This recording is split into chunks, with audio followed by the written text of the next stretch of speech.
Sabe que, Felipe e Carla, a gente está vivendo um momento tenso, a gente está mergulhado na maior crise da nossa história. Não preciso dizer que essa crise sanitária não tem precedentes, mas ela está ainda longe do fim.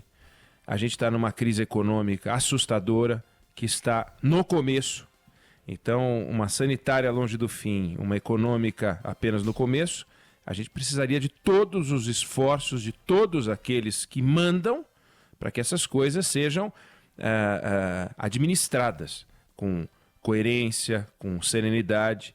E começou a ganhar forma agora uma crise política de grandes proporções. Desde que o governo Bolsonaro começou, a gente tem no ar uma tensão que tomou conta da política nacional. Nessa sexta-feira o governo completa 500 dias e todos os dias, desde o dia 1 de janeiro, está lá o presidente jogando gasolina em superfície quente, até onde tem brasa acesa. Então jogar água para ele, pegar o extintor, isso não existe, é o estilo dele. Basta lembrar que no dia em que ele votou a favor da abertura do processo de impeachment da Dilma, ele homenageou um torturador. Se ele homenageasse o autor da lei do impeachment, vá lá. Mas ele queria marcar a posição defendendo um sujeito que deveria estar no lixo da história. Para quê? Porque ele gosta da gasolina. Ele tem dificuldade de lidar com as regras básicas de convivência social, ou prefere. Então ele manda a jornalista calar a boca. Ele tem dificuldade para respeitar algumas leis. Ele escolhe as leis que ele vai respeitar. Ele andou de moto sem capacete. Ele andou por Brasília abraçando as pessoas em plena pandemia. Ele tem dificuldade de fazer homenagens em momentos delicados. Ele foi andar de jet ski no dia em que o Brasil registrou 10 mil mortes por coronavírus. Ele não respeita a ciência, defende o uso de um medicamento que não tem comprovação alguma para combater a Covid-19. Aliás, os estudos que saíram mostraram que não combate. E ele chegou ao cúmulo de mandar as Forças Armadas produzirem cloroquina. Ele tem desafios, ele tem dificuldade de lidar com a separação entre os poderes. Chegou a dizer que não vai aceitar interferência mais. Chega, não tem mais interferência. Né? No Dia das Mães, ele foi incapaz de mandar uma homenagem aos filhos que perderam as mães. As mães que perderam os filhos por coronavírus, pela criminalidade, seja por que motivo for. Violência doméstica, violência contra a mulher. Ele não respeita as pessoas que trabalham com ele. Baixou um decreto estendendo a lista de atividades essenciais sem ouvir o ministro da Saúde. Que ele colocou lá, ele foi convidar o cara, porque ele achava que o cara podia ajudar. Ou pelo menos sugeriu ao ministro que ele pudesse ser útil. O ministro, sim, mandou uma mensagem muito bonita no Dia das Mães. Ele prestigia com a presença dele atos que agridem a Constituição e defendem o retrocesso, a ditadura, o fechamento do STF, a destituição do presidente da Câmara e do Senado. Até a memória dos brasileiros ou dos eleitores ele agride. Ele prometeu acabar com o toma lá da cá e se abraçou ao Centrão, que é o Partido Nacional da Fisiologia. Se houvesse um concurso internacional, quer dizer, a reunião dos partidos, né? Se houvesse um concurso internacional para identificar o epicentro mundial da fisiologia, estaria no Centrão. Né? Esse é o Bolsonaro que a gente conhece. Esse é o Bolsonaro que deveria estar liderando o combate ao coronavírus, que deveria estar unindo o Brasil em torno dessa guerra, e não está. Esse Bolsonaro público, as pesquisas estão mostrando o que acontece, o que está acontecendo. Recentemente, saiu uma pesquisa essa semana, ontem saiu, mostrando que ele tinha 31% de taxa de reprovação e que agora é 43%. Então imagina que num grupo de 100, 31 não aprovava o governo dele. Põe os 31 numa sala, não pode pôr porque o Covid-19 não deixa, mas teoricamente uma sala com 31 pessoas, entraram 12 a mais. 12 sobre 31 é um aumento de quase 40%. Não é 43, 31 dá 12 pontos, mas aumentou em 40% o número de pessoas que não aprovam o governo. Mas aí agora surgiram razões para a sociedade começar a se preocupar não com o Bolsonaro que as pessoas enxergam, mas com o Bolsonaro que as pessoas não enxergam, que está protegido pelo gabinete. É o Bolsonaro visto por dentro. Primeiro, por dentro do corpo dele mesmo. Ele que foi tão transparente sobre a saúde dele na época em que era uma vítima indiscutível de um lunático que tentou matá-lo, divulgava todas as informações da saúde dele. A gente acompanhou passo a passo e pôde sentir a dor que ele sentiu em cada etapa das cirurgias que ele fez, tudo com muita transparência. Aí agora mudou. Sobre o exame do coronavírus, ele simplesmente não quer mostrar. Chegou a dizer que talvez possa ter pego esse vírus aí. Talvez possa ter pego esse vírus aí? Como assim talvez possa ter pego? Todo mundo quer saber se pegou ou não pegou. A coisa mais importante hoje, se alguém quer saber de uma doença, é a Covid-19. Né? Tá todo mundo com medo da Covid-19. Mas ele não mostrou. Recorreu para cá, recorreu para lá, a decisão agora está no Supremo. A saúde do Jair Bolsonaro só interessa a ele, quando ele é o Jair. Né? Então, quando o que está em discussão é o café da manhã do Jair, ele pode se entupir de leite condensado no pão, que ninguém tem nada a ver com isso. Mas quando o sangue dele se torna o sangue presidencial, quando ele é eleito, a taxa de açúcar dele é problema de todos os brasileiros. Se ele pegou a doença mais temida do momento e esconde a informação dos brasileiros, cadê a passagem da Bíblia, João 8,32, que ele sempre cita? Conhecereis a verdade e a verdade vos libertará. Cadê? Ele que cita isso sempre. E os ministros puxa-saco dele também citam. Mais grave ainda, e aí acima disso, agora a gente tem a reunião ministerial do dia 22 de abril, que foi gravada, a reunião de ministros em que foram ditas barbaridades, não reprimidas pelo presidente, e, aparentemente, barbaridades ditas também pelo presidente. Qual é o grau das barbaridades? Vamos ver. Agora, ministro pedindo prisão de ministro do STF, assessor pedindo prisão de governador e prefeito, cadê o presidente reprimindo isso? Teve isso? O presidente disse, olha, eu queria pedir desculpa aos senhores e tal, liberdade de expressão.